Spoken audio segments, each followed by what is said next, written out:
obviously a lot of new faces in there, a lot of guys getting first-time experience with us.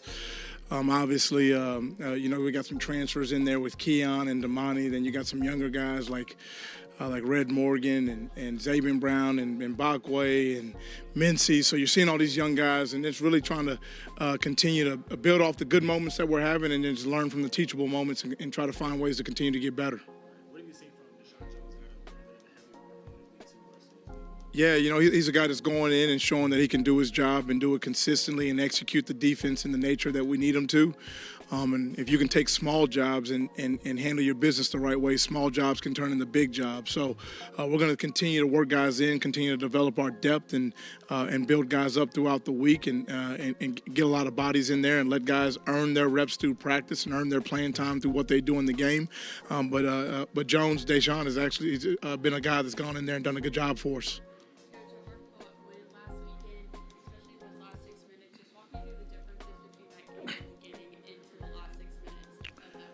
Well, I think you're seeing all over college football right now some of these, I guess you want to call them upsets or maybe surprising wins from teams all over the nation. I think football will teach you anything. If it's taught me anything over the last 18 years is anybody can beat anybody, you better get yourself ready to go. And probably the number one thing that you always remind yourself of is that winning is and always will be hard. So because winning is hard, you got to continue to respect the process and everything that goes into winning. And then when the football hits the ball, it's about performance in the moment. It's about executing the call. It's about doing your job. It's about making plays and stacking one play on top of another play. So winning's difficult. Winning's hard, and we don't take any of those wins for granted. We're definitely fortunate and glad that we were able to pull the game out. And then you can learn things through the process of what happened throughout the game. There's stats, and then there's the actual story of what actually happened throughout the game. What can we learn from this game that we can use moving forward to help us wiser, help us be better moving forward? Obviously, now we got a road game coming up and all the challenges of us going on the road.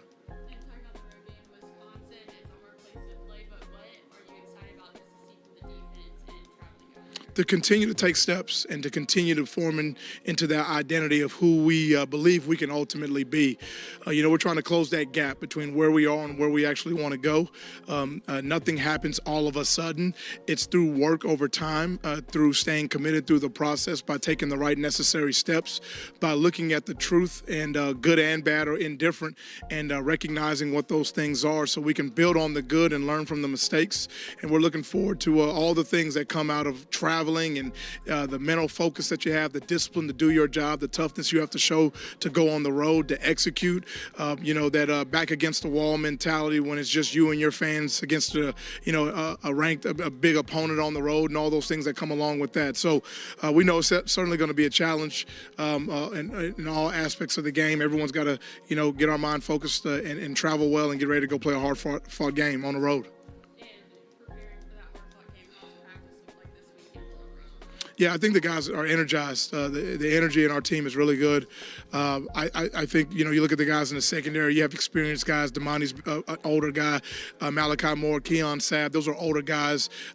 Maybe they've played at other places, but they still have experience of what it takes to go on the road, what it takes to prepare through the week, the consistency that it demands to really be a good football player. And it's hard to be good. It's hard to be great, So what do I have to do on a week in and week out basis? Can I just commit myself to doing things a certain way, the same way over long periods of time, regardless, and detached from an actual result? So we have great leadership with the older guys that we have. The young guys are learning, but you're seeing an energized team. I feel like the energy's been good and guys have been doing a really good job. The fun thing about traveling is being able to have that team bonding time. How are you excited about that, being able to be with the guys in a different state? Yeah, I think anytime you pack up the bags and you go on the road and you look at it, you look to your left and look to your right, it's your guys and it's just you. There's no one else. We're not going to have all our fans here back home here in Tuscaloosa. They're going to be cheering for us. We'll be able to bring a group, but we know the mentality that you have to have when you travel. This is big time football. This is a high level college football, and we know that you have to have a certain demeanor and a certain way that you got to approach these games. So nobody's going to give us anything. No one owes us anything. We know we got to continue to grind our way to the top, and we're looking forward to all the things that come in terms of having to travel, go on the road, and what it's going to take to go battle on the road. Looking at Wisconsin stylistically, how do they maybe differ or similar to your first two Yeah, and I think it's a good point. I mean, they have a lot of layers to what they do. A heavy volume in the run game. They have a vertical throw game. They'll stretch you horizontally. I think they do a phenomenal job of spreading the ball around. They got good spacing concepts, vertical concepts.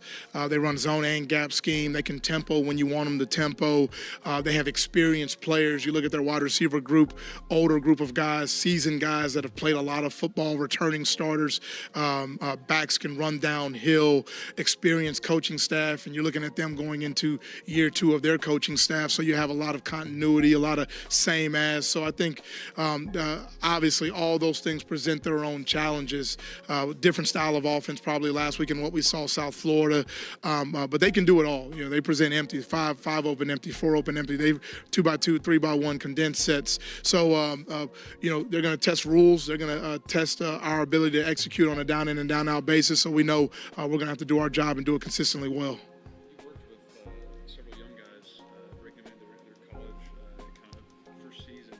How have you seen Xavier Brown progress over these first 2 games? Yeah, really excited and proud of what the work that he's done. He's nowhere near the player we think he's going to ultimately be. So what we're always assessing, hey, okay, where are you at? Where do we ultimately want you to go, and how are we going to close that gap to help you get there? That takes number one, I think, a honest and real relationship, so we can have truthful conversations, and we know that the conversations that we have are for the sole purpose of making you the best that you can be. And then it takes action. Then we got to go put the work in. So we're being really critical on ourselves. We're being really critical on the details of our work.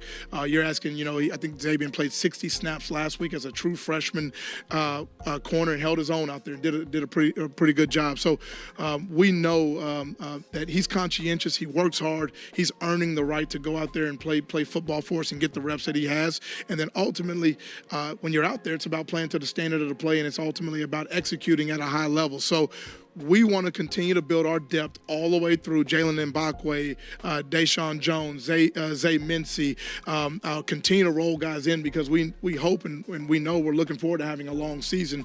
And so we're going to have guys ready to roll in and roll out on a down in and down out basis. So Xavier's one of the guys. So he's doing a good job for us. We got to continue to work, continue to try to find ways to get better. Now that you're a couple games in, where do you want to be from a rotation standpoint? What I would say is there's not a probably when you go through the week, if you think about a game, there's maybe 70 snaps. If you got 2 corners out there, you're talking about 140 snaps. So we'll build a little bit of a plan as the week develops. Hey, we think, hey, Damani, you're going to probably be around 40 to 50. Maybe this guy's going to be around 20. But I let a little bit of the practice, what occurs in practice, kind of determines who kind of fills those roles in, and it keeps an urgency that I know that when I'm out there in practice, we are watching everything. We're trying to really be critical and assess who is really getting it done. I think we're building depth right now. I think we have talent in the room. But when we kind of build a game plan out to go play a certain opponent, we're assessing what happens in practice to kind of transition that into reps into the game.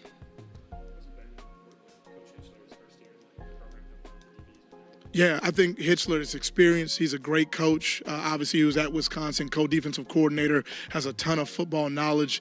I think if you look at our room, we got a little bit of everything. Freddie was here on staff. He has that experience of being a guy that's been here before. You look at Coach Womack, and he's a former head coach, former defensive coordinator at Power 5 level, tying everything and bringing everything in together. Christian Robinson, very knowledgeable coach, extremely knowledgeable, very smart football coach, and really does a great job coaching his guys. And then, like you mentioned with Kalen, coming over, being a co-DC at Wisconsin, coming over here and kind of putting all our heads together and try to find out how can we come together and put the best product together on the football field. We got QCs and GAs that do a phenomenal job. I think it takes trust, it takes communication, it takes honest conversations, and then Coach Womack is leading the whole thing in terms of directing the entire process and what we ultimately are going to look to become over time. Thank you, Coach. Thanks a lot, guys.